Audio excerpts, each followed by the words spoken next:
Well, everybody needs great leadership.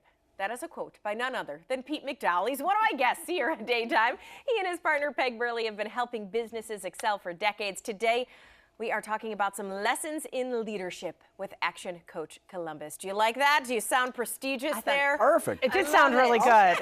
That is our Pete McDowell. And Pete, since you are the author of obviously the aforementioned quote, what is the real true importance? Why do people need to kind of have that good leadership at the top in order to have a successful business? Well, really, you have to be able to inspire people. And in order to be a great leader, you have to have followers, right? So you've got to help them to want to jump on board and be with your company for a long period of time. And that's really what we want people to do, is to inspire great employees to come and to stay. To come and to stay, and we're going to share a couple of examples of that and ways you have worked with companies. And the first one comes from a professional office setting, had to do with a leader maybe not wanting to be in a position. So Pete, tell us a little bit more about this scenario. Yeah, this actually happened within the last year. We had an employee, a manager, come and talk to the owner of the business and Peg and I, and said, you know, I really don't want to be in charge anymore. And we really never got to the root cause of what the problem was. So this person was a long-term employee and a very good employee, by the way. And she went on about her business, and we started searching for a leader, found one, hired them, got them in, got them started, and pretty soon we saw a bunch of friction going on. Uh-oh. And we realized that, number one, the person that was brought in wasn't the right person for the job. And number two, the real issue in the office was another employee. So we ended up parting ways with both of them and then hired a new person, and it's actually working out really well. And the past leader has stepped up to take over a little bit of the leadership role that she used to have.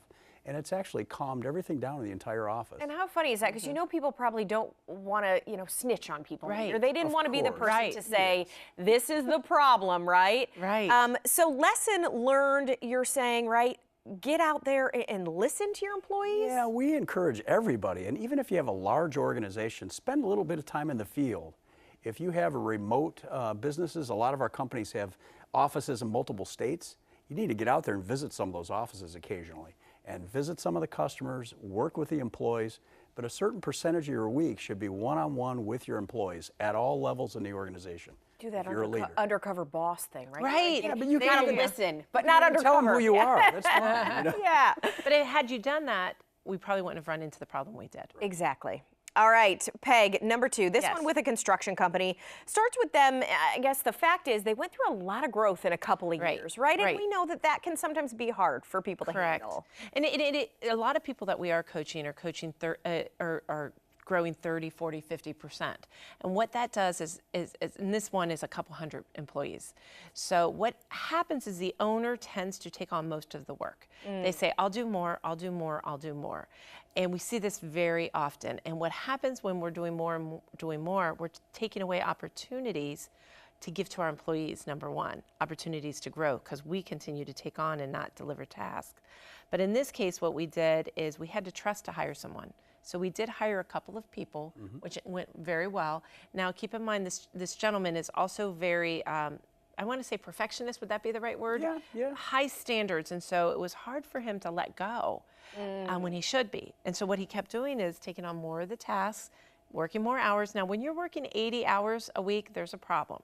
You should not be working 80 hours a week. Okay. You're doing it to yourself a little bit. Yeah, okay. Right. And in this one you say, and a lot of this was the whole delegate to other people because you have to be humble, be inspiring, be empowering, you say, right? That's exactly it. And give others, and what we say, Pete and I, as you're looking at leadership, we want you to look at what amount of time are you spending developing others, inspiring others. That's what it means. Yeah. That's what your job is to develop and grow others and allow them the opportunity to make that happen. So if you are taking on too many tasks that you know other people should be doing, take a look at your time card and figure that out and delegate more. And this operations manager that he's given some tasks to has actually blossomed.